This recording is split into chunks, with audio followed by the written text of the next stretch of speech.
And thank you, Minister, for being here. I want to thank my colleagues for signing this motion. Thomas Pringle, Deputy Joan Collins, Marion Harkin, Michael Fitzmaurice and Michael McNamara.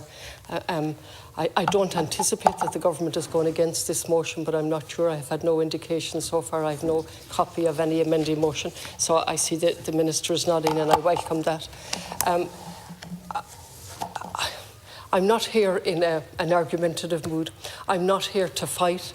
I'm here really chun an spot solas a dhéanú isteach Sheirbhísí Faoisimh atá Harbheith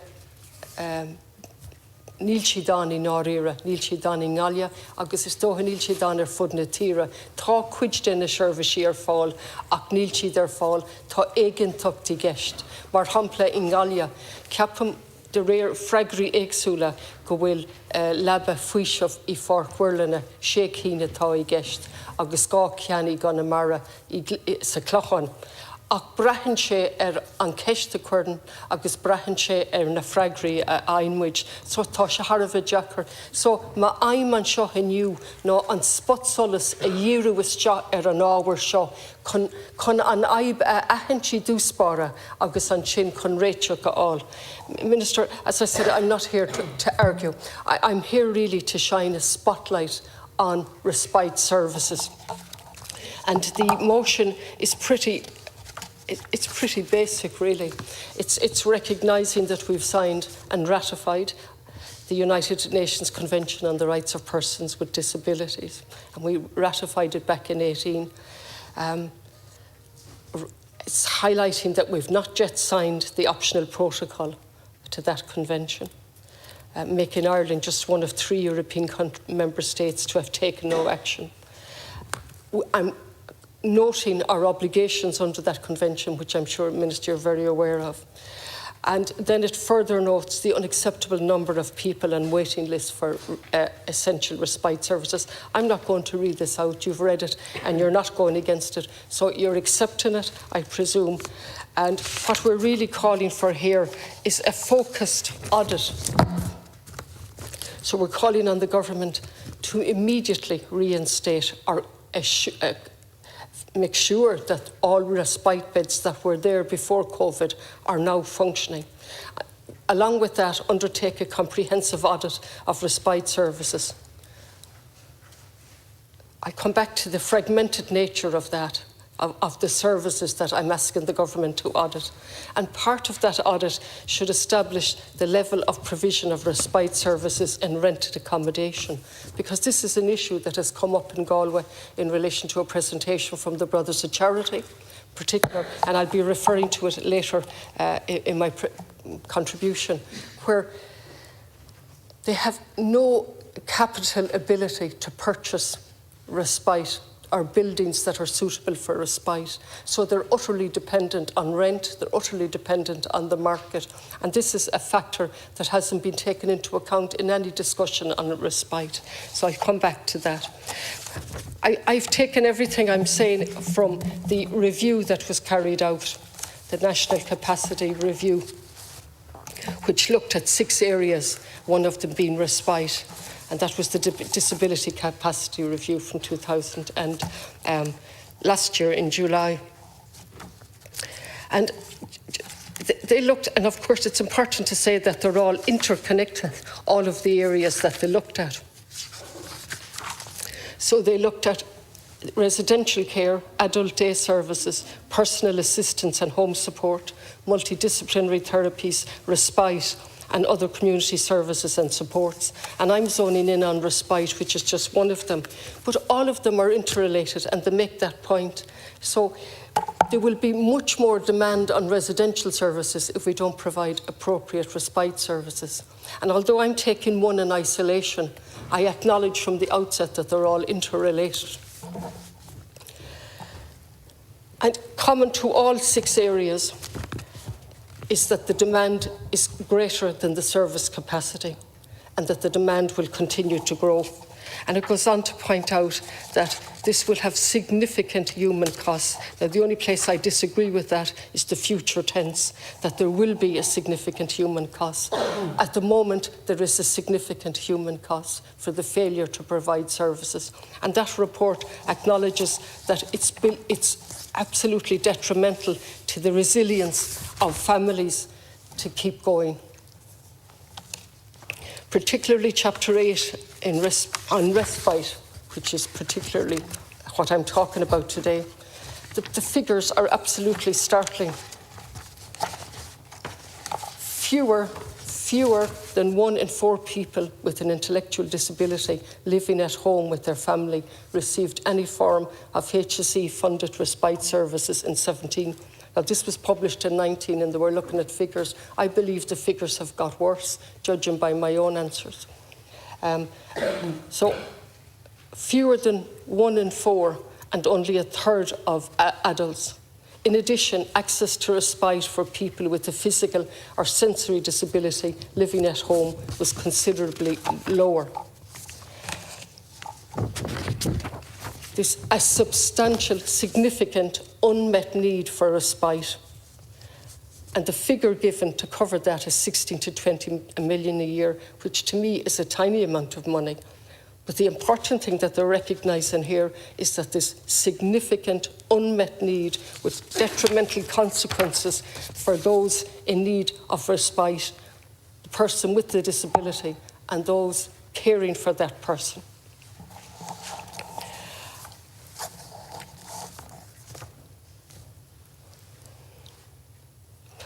There are any amount of reports I could refer to, and I usually do, but I'm not going to today. Any amount of reports. So the point has come where, what are we going to do about it?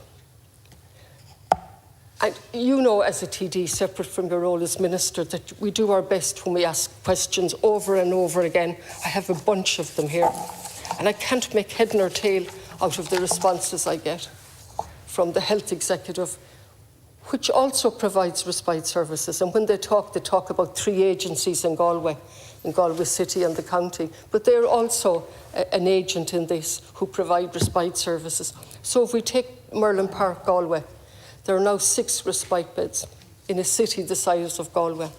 I'm told some responses are more positive than others, that we'll have 13.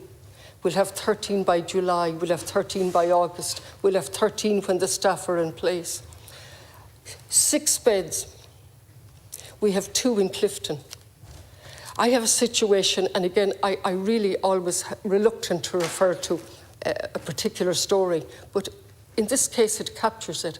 This family are being told there's a space in Clifton. Over an hour's journey. For 1 week of respite, which they have utterly begged for year on year. And other than that 1 week, that family won't identify and look after the person. And the answers coming back lack any humanity. They just lack humanity. They say, Merlin Park is not suitable, or we don't have a bed at this point, or these are the contact details for the Clifton Hospital, as opposed to embracing the person who's doing the caring and getting a place for their loved one, for a well-deserved respite, for the person with the disability, and also for the family. That's not happening, Minister. Now, I know you've been in Galway in relation to another matter, and we know the language being used to obfuscate, to hide, to make life difficult, when really we all want to ensure a better public health service. And what's happened here, it's been so compartmentalised and so divided up. And then I hope in your answer you don't give me, we provide 10,000 hours per year, because it doesn't mean anything, really. I can't judge it, I can't analyse it. What would be great for me is if I had, this is what is required in Galway. We have the capacity review telling us that this is the unmet need, but we have no idea what is the provision on the ground. And how is that proportionate to what's necessary? I spend my time going around trying to read, like if it was a book written by Kafka, it would be easier to understand it than to try and say, look, I'm sorry to this family, there's no bed here this week, but there will be. I can't use any reassuring language like that because it just... Okay. Then we have the division. So we have in Galway 3 agencies, plus the health executive itself, plus private suppliers or private operators as well. And it's difficult. It's really difficult. So I go then on the answers I get, and I go on the people coming into my office, and I go on the research that's been done. And so the medical board research says that only their research is based on 65% of the service providers coming back to them. So the annual report of the National Ability Support System, the Health Research Board, when I looked at their report, they tell us that there are 36,649 persons registered on their system.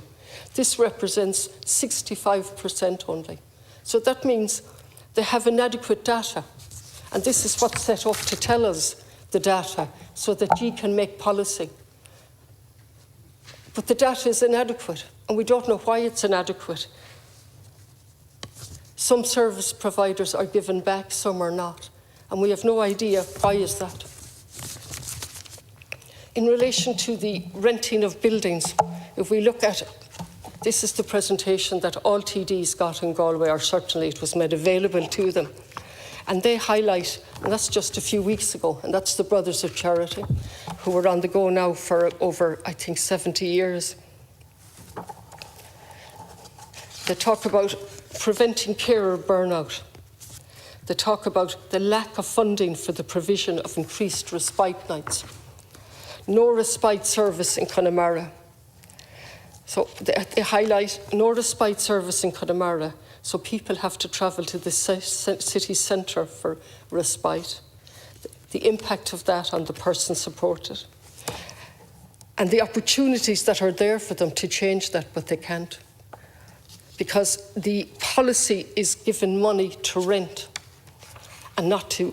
They have identified property in Connemara, but they can't progress that. Or certainly there are many obstacles to progress in it. I'm just planning for the future, seeking our support. Break down barriers to provision of homes for people with a disability. Enhance access to capital funding for purchase of residential and respite homes. Now, I can't remember precisely the figure that was given for rented accommodation, but it certainly was striking, Chairperson. And they gave just one unit. I won't repeat the figure because it's gone out of my head, but it really jumped off because that was just one tiny unit in Galway to a known developer or a known person, just to rent that tiny service, and that was just one. So I would say, Minister, there are millions, absolute millions, going out every year on rented accommodation that gives no security of tenure. Another problem that has been highlighted by the health executive and by the agencies, and in a sense it's a positive one, but it's the inability to deal with that challenge as a result of standards, and standards being imposed.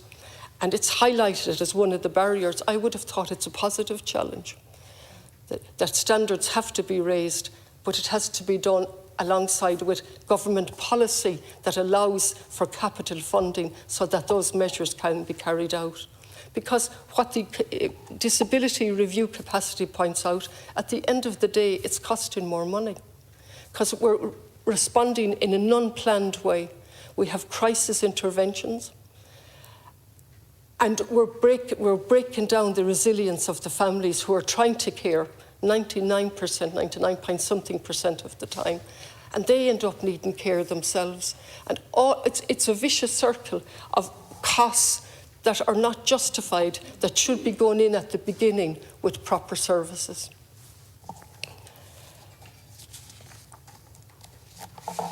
if you have any influence at all in relation to the health executive, it would be helpful if they stopped the spin. It really would be helpful. They are there to serve us, as I am here on taxpayers' money to serve the people. And we have a right to know how many respite beds are available in Galway City and County and nationally.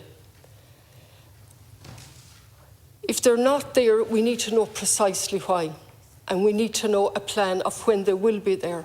It is not okay to tell us that perhaps in July, perhaps in August, perhaps September, depending on which person is answering the question. The waiting lists from the agencies are shocking. They're truly shocking. And you see, when I look at the answers, I have an up-to-date, and I thank the health executive for that. I got an update yesterday on the longest day of the year on respite beds throughout the country. But they highlight that one of the problems is the better regulation. They highlight that a significant number of respite beds have been utilised for long-term residential placements. So respite beds gone out of action because of the complexity and the age of people presenting who need more residential care. But the thing is, all of this was eminently foreseeable. And COVID was very difficult, absolutely.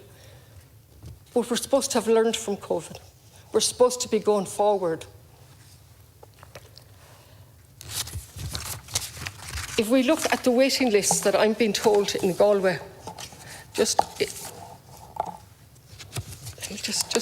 quote, and again, 4 years.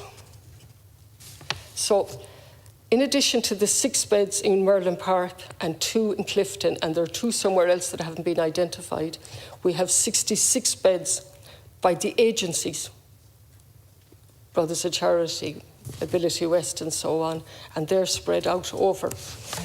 However, we have waiting lists of up to 4 years. Now, I really find that hard, that their waiting lists are up to 4 years. I have a breakdown of them, and again, I think it's too much to read out, bit by bit. But on the one hand, I have a response from the National Health Executive telling us there's respite beds. On the other hand, I look at the waiting list, and children and adults are waiting anything from 6 months up to 4 years for a respite bed. Now, that information is a few months ago. I don't imagine it's got any better.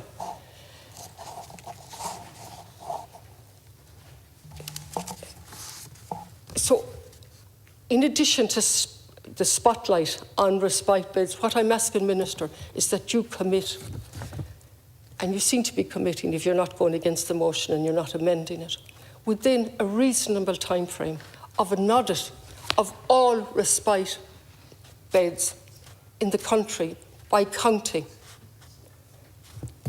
and how that relates to the actual need, given that the capacity review said there was substantial, significant, unmet need. And given the fact that at the end of the day, it's a much better way, value for money, to go to have a planned service that people can rely on. When I looked at the opening, to the capacity review, I looked at the introductions from the 3 ministers, your colleague, Minister Rabbitte, Minister Gorman, I think, and the Minister for Health, and he acknowledged our obligations under the UN Convention. And Mr. Gorman made an interesting point that we need certainty and predictability in his overview. We don't have any of that. We have a completely ad hoc, fragmented, disjointed service that's not based on right at all, despite our obligations under the UN Convention. So I'm appealing to you today in a spirit of collegiality that we work together, because this is an essential service, the most basic service that family would get respite.